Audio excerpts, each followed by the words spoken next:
Have you ever been denied by your family, by someone you love, just because you make a living with your hands through hard labor, while they walk around in tailored suits, wearing luxury watches and shoes worth thousands of dollars? I have. It happened when my younger brother saw me at work, and instead of saying, "That's my brother," he chose a different way, and maybe for the rest of my life. I'll never forget what he said. "He just works around here, not my brother." In that moment, I realized something. I wasn't his brother anymore. I was just a stain he was trying to scrub away in his life. Nice to meet you. I'm Logan, 38 years old. I live alone in an old auto shop that used to belong to a friend on the outskirts of Colorado. It's my home and where I make a living fixing cars for folks around the area. When people ask about family, I usually dodge the question or change the subject. For me, talking about family means reopening old wounds. My mom and dad passed away when I was 17, and my little brother. I'm nothing but a shameful secret he'd rather bury. Why do I say that? Because nearly a year ago, he said it himself, right in front of others, that I wasn't his brother. It was a Wednesday morning.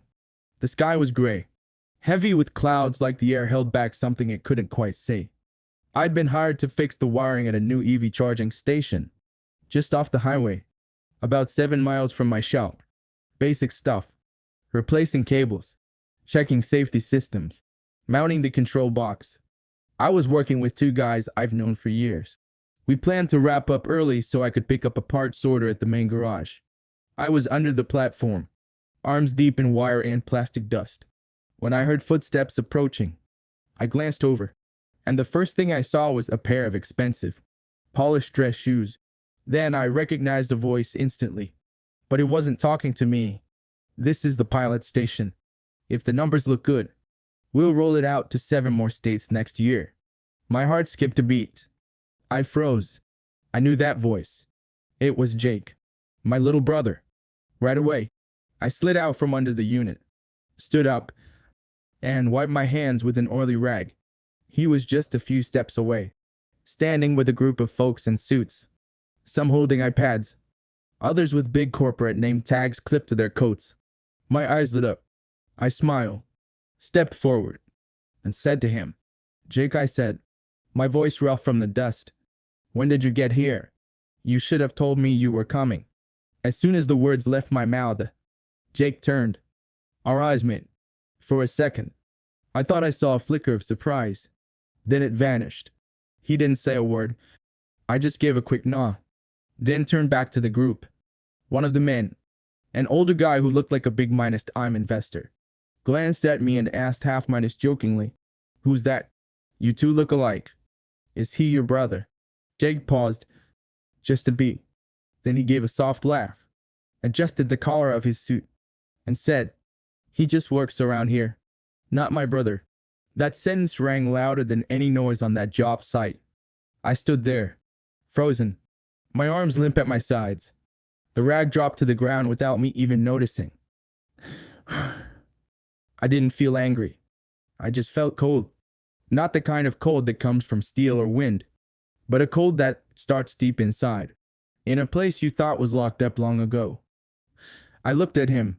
This same kid I used to walk to school after mom and dad died. The one who used to tear up writing emails about being teased for his country accent. The same kid who once told me, "When I make it, you won't ever have to do hard work again." Now he was standing in a tailored suit, smiling at strangers, and telling them I wasn't his brother. The air went still. I don't know how long I stood there, Nitwa, but in my mind, it was like my whole life rewound like an old film. The porch steps, Dad's last advice, Dad's scholarship letter, Jake's face the day he left for the airport, his first email from London, and then silence, piece by piece, like he'd erased it all from his life a long time ago. I was the only one who hadn't caught on.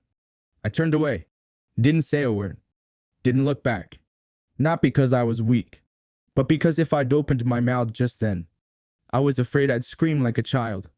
And I didn't want anyone to see the old mechanic, covered in grease, standing in the middle of his little brother's project, as the saddest man on site that day, that night.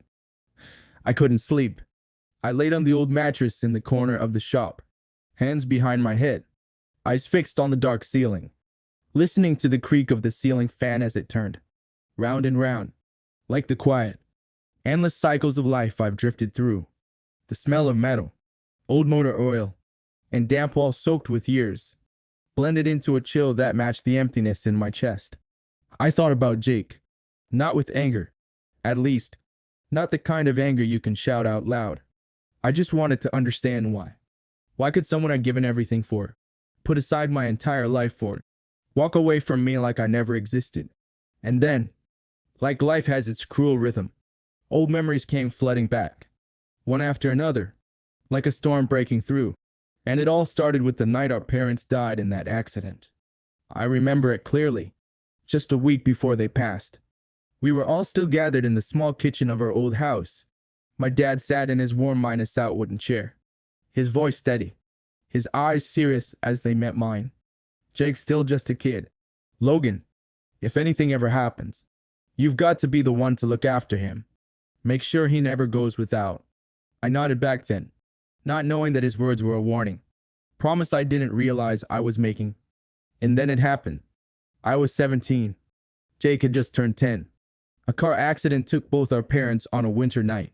Snow covered the rooftops that evening. I can still hear the distant sound of sirens on that back. Still feel the sting of the cold biting through my coat as I stood in front of the hospital gates, holding Jake's hand in the dark while he sobbed so hard he couldn't breathe. Our world disappeared that night. After that, there wasn't much left for the two of us. Just an old wooden house on the edge of town, a few pieces of faded furniture, and a tiny bit of savings that couldn't stretch past a couple of months. No life insurance, no investments, nothing but unfinished memories. From that moment on, I knew every burden from here on out would be mine to carry. Right after high school graduation, I turned down a full scholarship to the state university. They'd offered me everything: full tuition, free dorm, a future people kept telling me I deserved. But I stayed behind. I knew it wasn't my time. Not while Jake still needed me. I worked at a car wash during the day and hauled boxes at a warehouse on the edge of town at night. On slower evenings, I worked shifts as a local garage helper. I never complained. As long as Jake slept well and had 3 meals daily, I felt I had more than enough. There was always one thing I carried with me: my father's final wish. Jake must have enough, even if I had nothing. He would never be allowed to go without. When Jake started high school, he was bright, always full of big dreams. I didn't want his future to be limited by our circumstances. When he got a partial scholarship to study in the UK, I knew it wouldn't be enough. The school required proof of funds to cover the rest: housing, insurance, and airfare. Without that, he wouldn't be able to go. I didn't hesitate. At that point, the only thing I had left was the old house our parents left behind. That house was the last thing with any real value after everything. Not much, but just enough for me to cling to as one last shot. I gathered all the paperwork and drove straight to the local bank branch in our town. I waited an hour, palms sweating as I sat in the lobby, holding onto the folder like it carried our future. Finally, a loan officer called my name and brought me into a small room in the back. I'd like to put up my house as collateral. I need around $40,000 to financially guarantee my brother's overseas education. I still remember how hard my heart pounded as I pulled out the documents. Part fear, part hope. I knew the house wasn't much, but I believed they'd say yes if I could show how serious I was, because I wasn't asking for myself. I was doing the right thing for the one person I had left in this world. And the thing I feared most happened. The bank denied my loan application. The house was too old, appraised too low, and sitting out in a rural area. No one was interested in buying. It wasn't enough to back a financial guarantee. I stood outside the bank building for hours not moving. In my pocket was a folder full of paperwork that led nowhere. In my mind, I kept seeing Jake, 18 years old, waiting at home, eyes full of hope. Just the day before, he'd gotten the scholarship notice and hugged me tight, voice shaking with excitement. I get to go. Are you sure? Sure you can make it work. I nodded without a second thought. But the reality was harsher than I expected. That night, I called up an old real estate agent who'd shown interest in the house months earlier. I told him I was ready to sell. No bargaining. No thinking twice. 6 weeks after the sale, we had enough to prove financial backing, finalize the visa, and cover Jake's first stretch overseas. I drove him to the airport myself. It was a cool early autumn morning in Colorado. He had a backpack on, rolling a suitcase behind him, gripping his boarding pass tight, smiling, but with slightly red eyes. I didn't say much. I gave him one solid pat on the shoulder before watching my little brother disappear behind the security gate. 3 days later, I got an email. Jake had sent me a photo of himself standing in the middle of a courtyard in London next to an ivy moss-covered old building. He was grinning bigger than I'd ever seen, holding up his student ID like a kid showing off his first gold medal. Underneath it, just one simple line: "I won't let you down, brother." I stared at that picture for a long time, and a quiet sadness swelled up inside me. Not because I missed the house, but because for the first time in years I saw my little brother truly happy. That night, I packed up what little was left in the house. There wasn't much. 1 box of books, $2, a few old photos. When I locked the door for the last time, the wind blew through the rotting porch like a whisper, and I swear I could still hear my dad's voice from all those years ago. I drove to an old friend's place, the garage owner where I used to work while still learning the trade. He'd just bought an old repair shop. The roof leaked.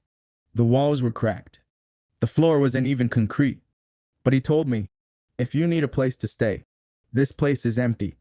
You can crash here. And if you want to fix it up and turn it into something, we'll figure it out."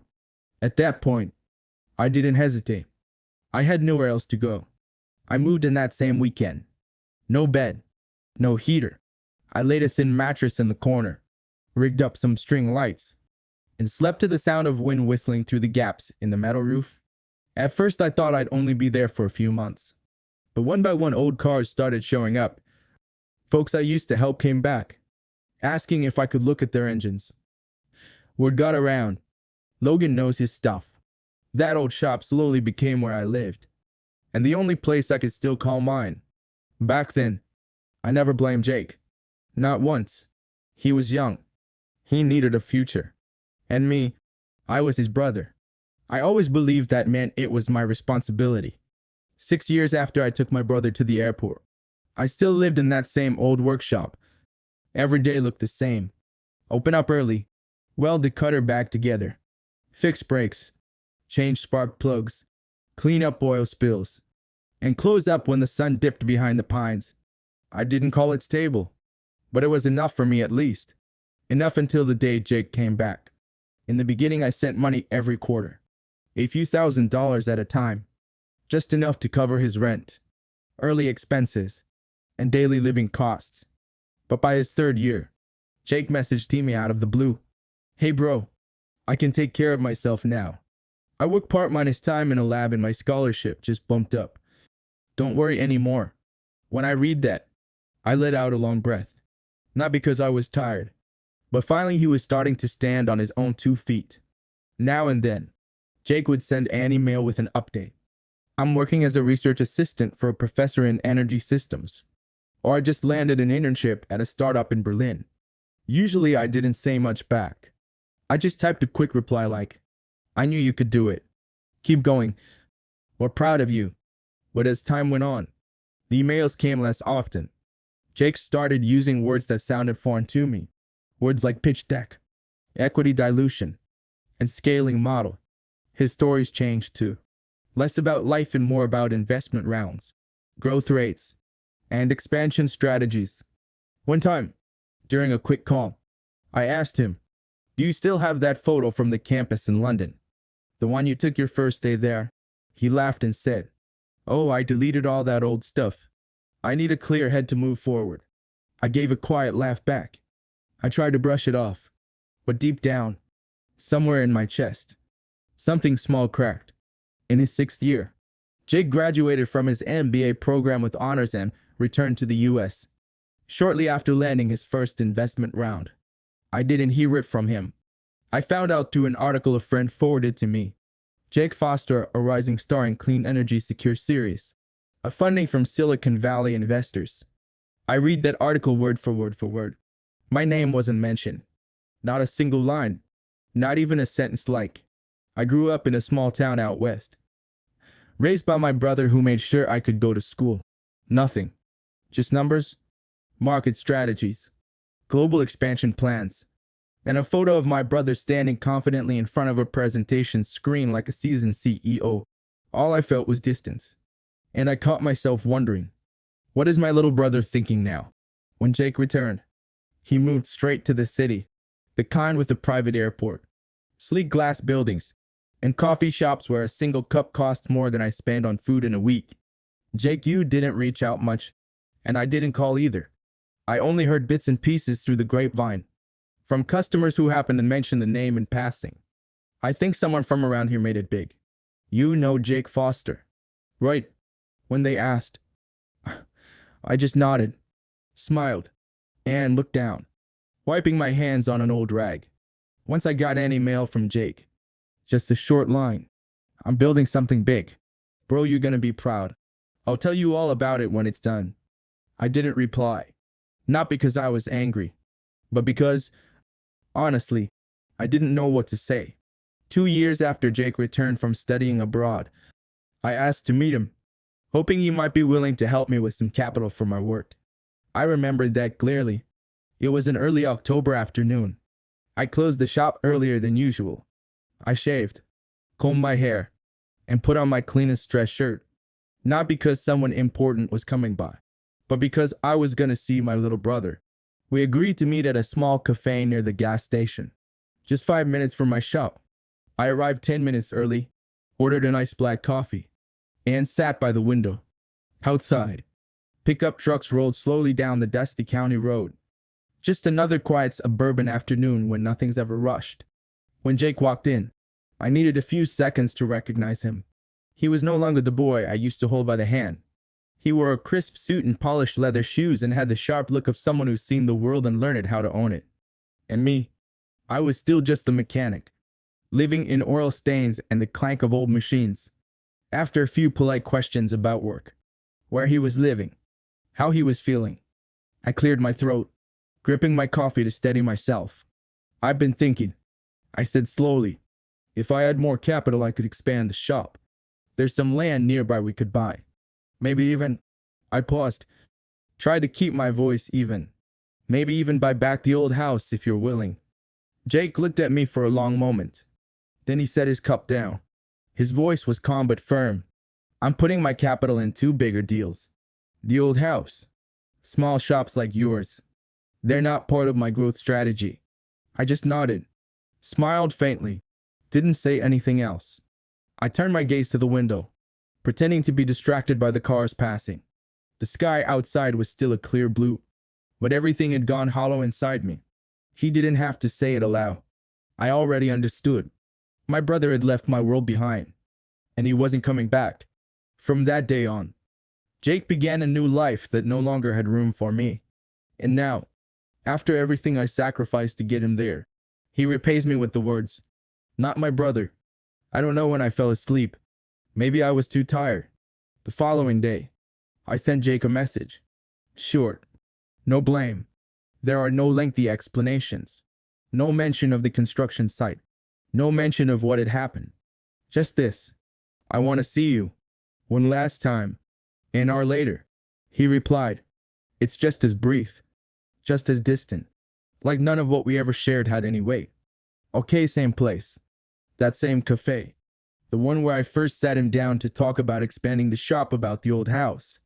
The day I wore my clean shirt, sprayed on cheap cologne, and brought with me a plan and a quiet hope to stitch something back together between 2 brothers drifting apart. This time, Jake arrived before me, still sharp in his tailored suit. Note, by this time drinking a small espresso. He didn't look around, didn't glance down, didn't scroll his phone. He sat like someone waiting to negotiate a deal. It is not like someone meeting the brother who raised him. I sat across from him, didn't order anything. I didn't ask how he was. We looked at each other for a few seconds, which stretched like I was staring into a version of him I'd never met before. A grown man, successful, composed, but no longer anything like the boy who once held the lunchbox I packed for school. I spoke first. My voice was steady, not too low, not raised. Why did you deny me like that? After everything I gave up for you. This is how you repay me. Jake didn't meet my eyes. His gaze stayed fixed on the rising steam from his cup like it was easier to speak to vapor than to me. He leaned back inside just barely. The kind of sigh that said, "This isn't worth the tension." Then shrugged. I still off to the side. The thing at the sight. I didn't know anyone an explanation about my brother living in an old shop, wearing work clothes and wiping his hands on an oil rag. I was there representing a company investors. I couldn't let some off-minus brand image distract from the pitch. Each word hit the table like stones dropped into cold water. And I understood. I understood too well. Words like off-minus brand image couldn't. They weren't slips. They weren't careless. Jake wasn't talking to me. He was explaining himself. Explaining the polished world he built. A world with no scratches. No stains. And I didn't belong in that world anymore. When he finished, I didn't respond. Not because I didn't have anything to say, but because I knew anything I said now would only make me look like someone begging for a seat at a table I no longer had a place at. Then he tilted his head slightly, his voice softer now, like reminding himself not to feel guilty. Bro, I didn't ask you to raise me. You chose that. I never demanded it. My heart skipped. Then I spoke. Clear. Slow, measured. If that's how you feel, then give it all back. Every dollar I spent. Every meal I bought. Every hour I worked to make sure you had what you needed. And most of all, give me back the 12 years of my life. The years I gave up my scholarship. Gave up my future. If I had been selfish, the man in the suit would have been me, not you. He stayed still, unbothered, then repeated it again. I didn't ask you to raise me. You chose to? I didn't know you that. You can't expect me to carry a debt I never agreed to. My hands trembled. That was the second time. The second time he said it. I didn't see the 18-year-old boy crying at the airport at that moment anymore. I didn't see the skinny kitty mailing me about living off instant noodles. I saw a different man now. Clever, composed, and completely distant. I pulled out my phone, scrolled to an old email, not to accuse him, but to lay one final piece of memory on the table. The email read, I wouldn't have made it without you. When I make it, you'll be the first person I think. I turned the screen toward him. Jake glanced at it. I saw his throat tighten briefly like he swallowed something he didn't want to say. But his eyes, they just went cold. Quickly, sharply, he turned his face away. Said nothing. I set the phone down. My voice was low, not scoffed, not broken. Just even, like I was reading it to myself to let go. I don't need you to do anything for me. I just hoped you won't forget who you were and who stood by you. We sat in silence for a while. Jake didn't bow his head, didn't apologize, didn't deny a thing. He just sat there, spine straight, eyes far away. The kind of silence that comes from someone who's already moved on and left behind whoever couldn't keep up. A few minutes later, I stood up and walked away. Didn't wait for a reply. I didn't expect anyone to call me back. And I never looked back. I left the cafe without saying another word. I drove home in silence, down those old familiar streets, past the streetleted that had started to fade with time. I didn't turn on the radio. Didn't need GPS. I rested my left arm against the window, letting the cold wind slip through the slight crack. It stung my face, but somehow, it kept me more awake than any cup of coffee ever could. The sun hadn't fully set yet, but the last light of the day had already cast a rusty hue over everything I passed. The lampposts, the sagging awnings, the chipped roadside signs, and even the shadow of my figure stretched long across the steering wheel. I didn't cry, but my eyes burned. All I felt was a hollow in my chest, like someone had quietly pulled the spine out of me without a sound. Everything inside just collapsed and not a single piece made a noise. That night I sat alone in the shop. In front of me was the old wooden work table, scratched, stained, worn down by time. I opened my laptop at first to check the parts catalog, something I did most nights. But my fingers, they had a mind of their own. Without thinking, they typed in a familiar name, Jake Foster. The first link was a small article from the alum site of the university Jake had attended, a short feature barely noticed by most, highlighting a few MBA grads who had gone on to build startups. Simple title: 3 standout entrepreneurs from that year's MBA class: Jake Foster, Clara Sue, and Miguel Diaz. I clicked, and there he was, my brother's face, that half-minded smile tilt, that confident look I used to think was just youthful hope. In the article Jake had been interviewed, one quote stood out: "I came from a small town. I had to work part minus time while studying juggling a lot. But I've always believed that no one can deny you if you try hard enough." I read that line over and over, then slowly scrolled down. No mention of me. Not a single line. Thanks to my brother. No, my family helped me get through the hardest years. Nothing. And I get it. You didn't know me, a public thank you. I wasn't expecting to be named. But when I read that phrase, "no one can deny you," I laughed. Just once. Not loud. Not long.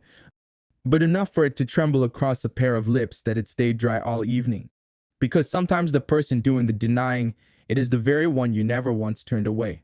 What I felt then was hard to name, as I'd once held the lantern to guide someone through a night. I stood still in that darkness long after so they could find the light. And when they turned around, they saw the lantern's glow, but I never saw the one holding it. I reopened my old inbox. Jake's emails from London were still there. Each line, a knock on memory's door. Short, sincere, young.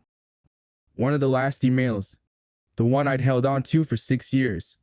"Read if it weren't for you, I wouldn't have made it far." I sat up straighter, opened a new folder. One by one, I copied each message, saved them into a single PDF file. I named it "What You Once Wrote." Then I opened a blank email. I typed in Jake's address. No subject, no introduction. I just attached the file and typed, "I don't blame you. I don't want to be a background character in the story. I gave up my youth to help write. If one day you want to reread it, everything's there. If not, I'll still be okay." I clicked send. Waited a moment. Inbox. Email sent successfully. Then I leaned back in the chair, pressed into the stiff wooden frame, and took in a long breath. Not to breathe easier, but to hold back the thing rising behind my eyes. I opened the inbox again. Select all. Delete. Confirm. Every email. Every "hey bro." Every "thank you." Every photo. Every memory I had held was like a treasure, gone from the screen. And from me. I closed the laptop. I turned off the light, and sat quietly in the darkness that now filled the shop. The only place still holding everything I'd ever done, and everything I ever was. A week later, on a Tuesday, the sky hung gray, like an old dusted rag someone had stretched across the heavens. I was changing the oil on an F-150 when Mike, an old neighbor and one of my regulars, pulled up in front of the shop. He stepped out of his car with his phone still lit, the screen glowing with headlines. "Logan, have you seen the news on Colorado local yet?" His voice dropped like he didn't want to press too hard. "Your brother Jake, his EV charging project. Funding just got pulled." I looked up, wiping my hands absently on a shop rag. It had been long since anyone mentioned Jake to me with that tone. Half caution, half sympathy. That evening, after I closed the shop, I looked up the article. It wasn't long, but it was enough to keep me sitting still for hours. Graham Capital, the lead investor in last year's seed round, has officially withdrawn all funding from the clean energy project in the Western region. No reasons were given. No further comments. Jake's name wasn't mentioned, but I didn't need to see it. I knew that was the company he was running, the project he had led, the same one I had stood outside of, behind the security fence, covered in sweat and dust, when I heard him say to an investor, "Not my brother." I sat quietly for a long time after finishing the article. I didn't feel joy. I didn't feel vindicated, not even a flicker of satisfaction. The following day, the sky was still gray. I had just opened the shop when I heard a car pulling up out front. A black SUV.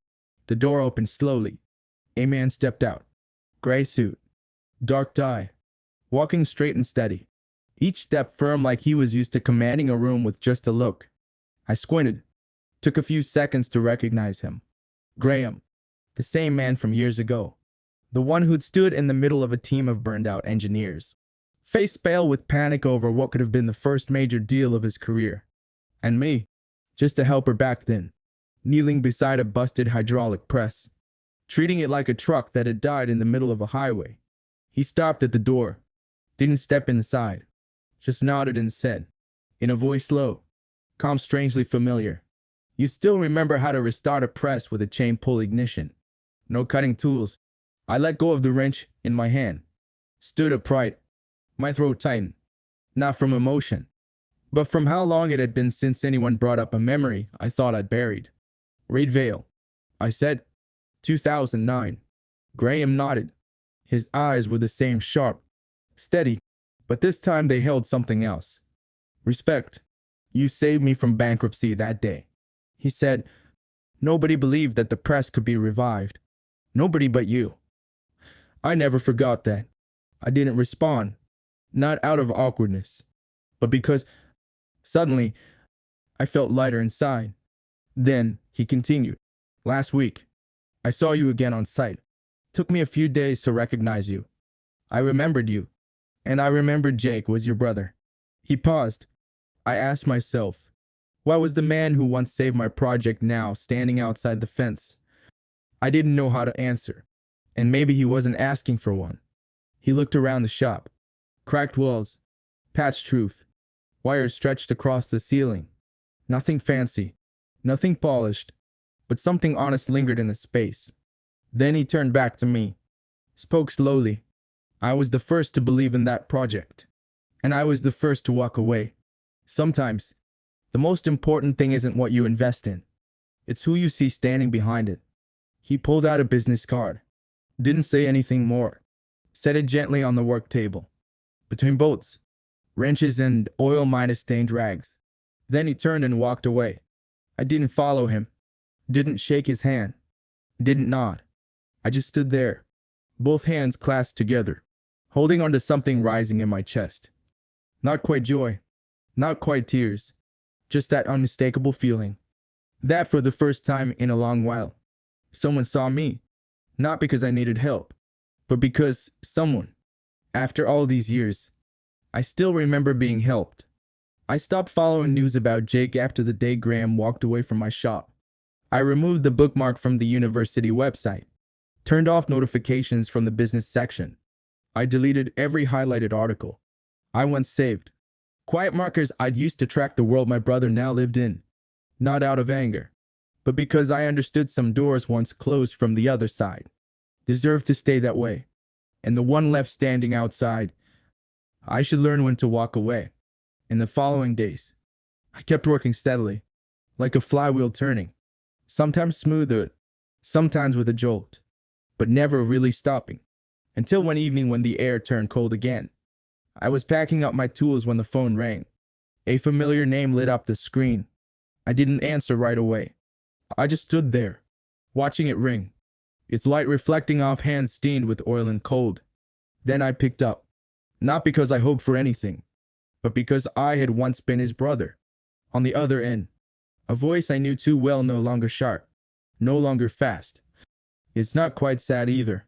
It's just a voice trying not to break. "Hey bro." I said nothing. Jake paused, took a breath. Then he spoke, slow, real, like he'd spent many nights choosing every word. "I know I messed up. Not because I failed, but because I thought I could make it alone. Thought I didn't need anyone." I sat on the edge of the work table. The small yellow lamp above cast shadows over hands that suddenly felt heavier. Still, I didn't say a word. Not out of coldness, but because sometimes a person needs to finish speaking without being interrupted. Jake's voice came back, shaky but steady. "When Graham pulled the funding, I thought everything had collapsed. But he didn't destroy me. He taught me the one thing I refused to learn. If you don't hold on to those who once reached for you, in the end, all you'll have is yourself in the mirror, and a kind of emptiness no wind can ever fill." His voice cracked a little, but it didn't waver. It was the voice of someone who had finally grown up. Not from age, but from understanding. I'm not calling to ask for anything, to say thank you. And if you ever need something or want me around, say the word. I'll be there. I looked down at the screen, not to check the call time, but to remember that somewhere out there, I still existed in someone's contact list. Jake didn't say anything else. Didn't wait for a reply. He exhaled and hung up. The kind of goodbye that knows, sometimes when enough is said, you stop talking. I set the phone down gently, as if even the softest noise might shatter something fragile that had just been placed back in the right place. After years of being off balance, I didn't sigh, didn't relax. I just sat there, still, like I was listening quietly, deeply, to see if there was anything left inside me that still needed to be said. After a while, I stood up. I walked over to the cabinet where I kept the things no one knew I still held on to. I opened a wooden drawer and pulled out a stack of old papers. Their edges yellowed with time.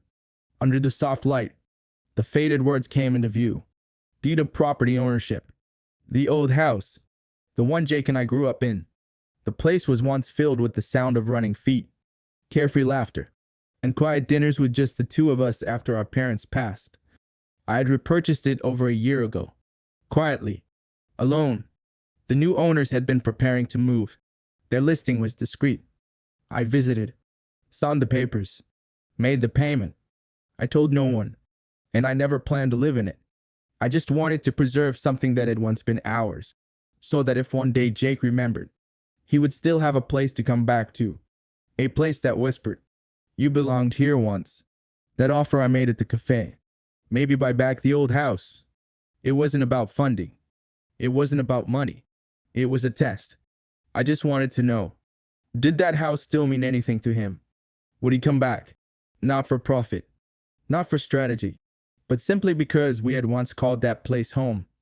But Jake didn't understand. He thought I needed help. I needed pity. I needed his money, when really, all I ever needed was one sentence. If you want to go home, I'll go with you. And maybe, just maybe, after everything he finally understood. I ran my hand across the old folder. The paper felt worn, like a memory under my fingertips. Fragile but warm. I folded it up. Please put it back. Closed the drawer. There was no click, just a quiet exhale inside me. The sound of someone finally releasing what they've held tightly for far too long. I returned to the workbench, picked up where I left off, adding oil to the half-greased flywheel.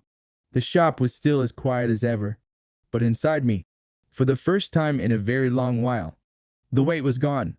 The following week, on a breezy afternoon, I was bent over checking the brake system on a regular pickup when the young tech, new to the shop, turned to ask me something.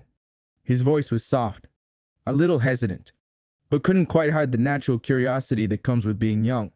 "Hey Logan, someone said you used to have a younger brother. Do you two still talk?" I didn't answer right away. I straightened up, wiped my hands on a dark rag long faded by grease and time, and looked out through the open shop door, toward the sunlight's landing across the cracked concrete, stretching in a golden line to the far wall.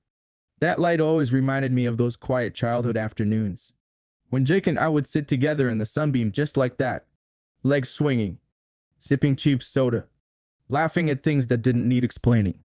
I kept my eyes on that golden streak when I finally replied. I once had a little brother, but he chose a life where I'm no longer in it. The kid didn't ask anything else, and I didn't offer more, because the truth is, after all the conversations, all the calls, all the half-held hopes and heavy silences, what's left between us isn't anger. It's distance, a kind of distance that, sometimes, love alone, just isn't enough to close. That afternoon, I stopped by the old house.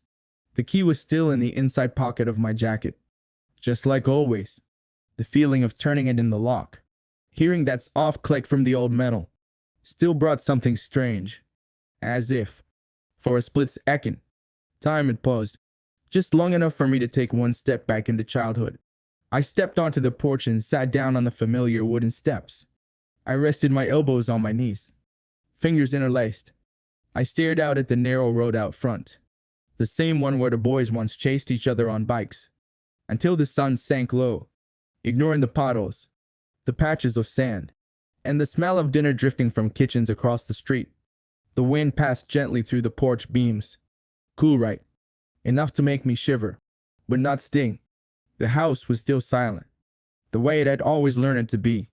No blame, no bitterness, just standing there quietly, like a faithful witness to things no one talks about anymore. I didn't plan to stay long.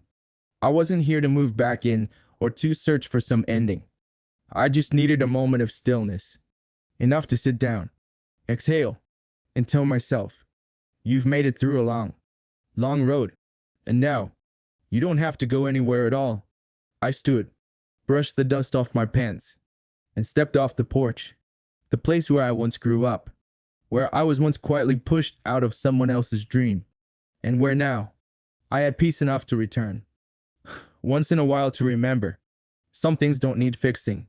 They only need to be known, that you made it through them.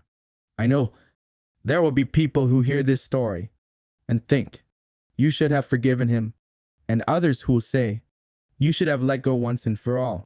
I don't blame anyone, because if there's one thing I've learned through it all, it's this. Everyone carries a wound, and each of us has our way of healing. Some heal through tears, some heal by walking away. And me, I heal by keeping quiet and continuing to live.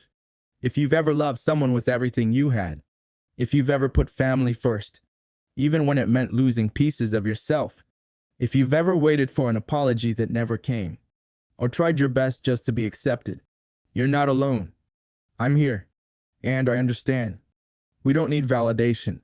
We don't need anyone to say it out loud. All we need is to wake up each morning, knowing we no longer have to ask to be loved.